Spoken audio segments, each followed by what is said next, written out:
Hey guys, thanks for being here on YouTube. In this clip from our latest episode of Double Tap TV on AMI TV, we talk all about Apple's latest announcements this fall, and more importantly, what's to come, plus a cameo from blind filmmaker James Rath.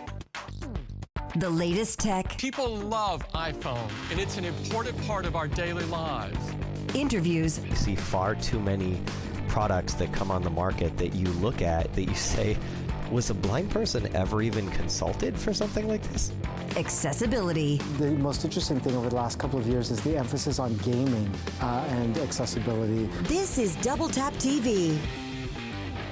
Hey and welcome to the program. I am Stephen Scott. And I am Marc Aflalo. Stephen, we talk a fair bit about Apple on this program. I think that's probably a fair assessment, no? Yes, I think that's a pretty fair assessment, Mark, yes. Well, today is another example of just one of those times, and that's because just a couple months ago, Apple hit the ground running with their fall event, launching brand new iPhones, new AirPods, even a brand new Apple Watch. And you know what, Stephen? It surprises no one, really, that they did this, and that they did it at a big keynote event with all the fanfare at their headquarters in Cupertino, California. Well, hang on a minute, Mark. I think you might need to go back a little bit, perhaps to WWDC, Apple's Worldwide Developers Conference back in June, because that is where the fun really begins, and we get a glimpse into what's to come in their latest operating systems. And hey, you could even go back further than that to Global Accessibility Awareness Day, where I think it was just 2 or 3 days before that event that they announced lots of accessibility features. Okay, but the fun really begins with hardware, doesn't it? Well, not for accessibility. Oh, okay, fine. I will give you this win, okay? You get that one.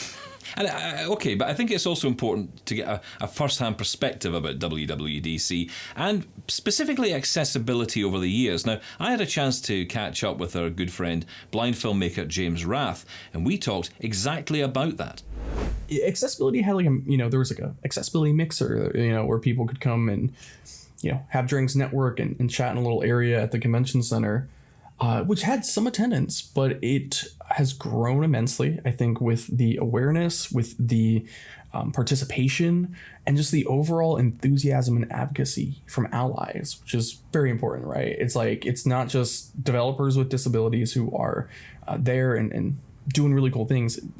There's allyship there, and there's other developers who just find it important and see the universal benefits of designing with accessibility in mind, which is so key. So it's recognized at the awards that Apple does for the design awards. It's recognized, I think, just an overall conversation. We've seen accessibility features on the keynote. Voice control was a huge one, right? And that made center stage with Craig Federini back in was it 2019, I believe.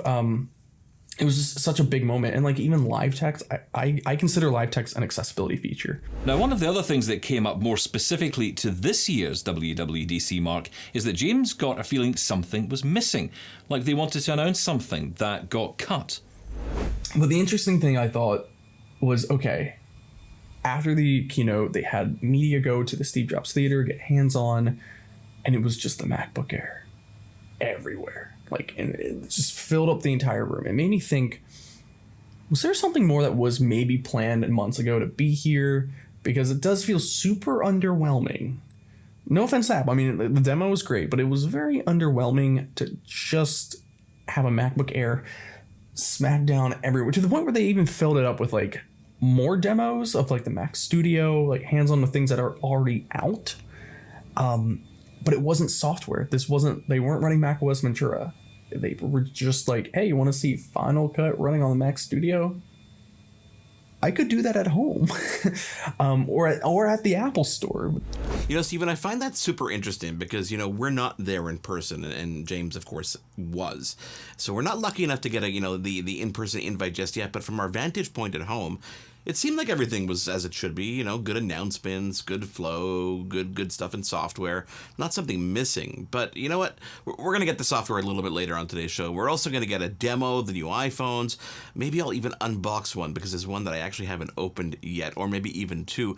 But let's start by recapping the event itself. Yeah, so much to be excited about, Mark, and so much announced this year. I guess the highlight, though, had to be the new iPhone.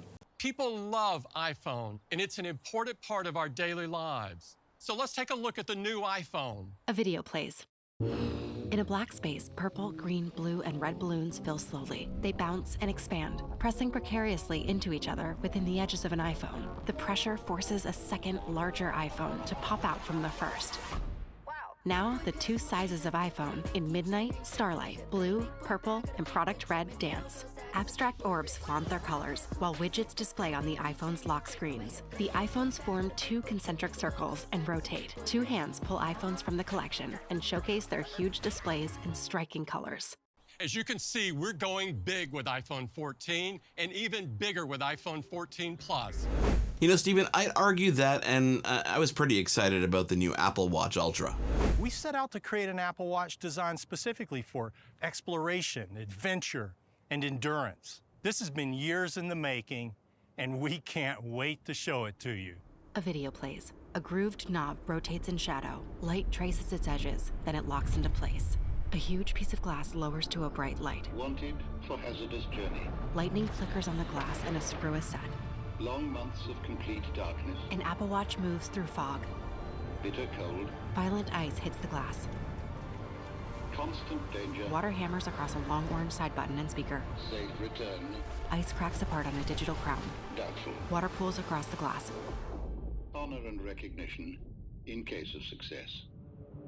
In a dark underwater abyss, an Apple Watch display lights up. A strong beam of blue light illuminates the depths of the sea. The Apple Watch rises. Now harsh snow, ice, and sand encircle Apple Watches, then bury them entirely in darkness. From the darkness, an Apple Watch face glows red. Then 3 Apple Watches surface in a row. This is Apple Watch Ultra, a completely new design, reimagined with extraordinary new capabilities that expand the ways you can use Apple Watch. And that new watch design Apple's talking about has a larger crown on the right, a larger button below the crown on the right as well, a 49mm screen that's raised from the body, and a new button you can assign on the left. And of course, we'll be getting to the watch in detail in a future episode once they're actually out on the market. And let's not forget new AirPods. But Mark, I could go on and on and on. There's just so much. Well, let's get to some of the hardware then. When we come back here on Double Tap TV, we're going to go hands-on with iPhone 14, 14 Pro, and we'll do that in just a second, so stick around. You're watching Double Tap TV. Get involved. Follow us at Double Tap On Air or email us feedback@doubletaponair.com. Double Tap TV will be right back. Thanks for watching Double Tap here on YouTube. If you're not already subscribed, please do that so you don't miss another video.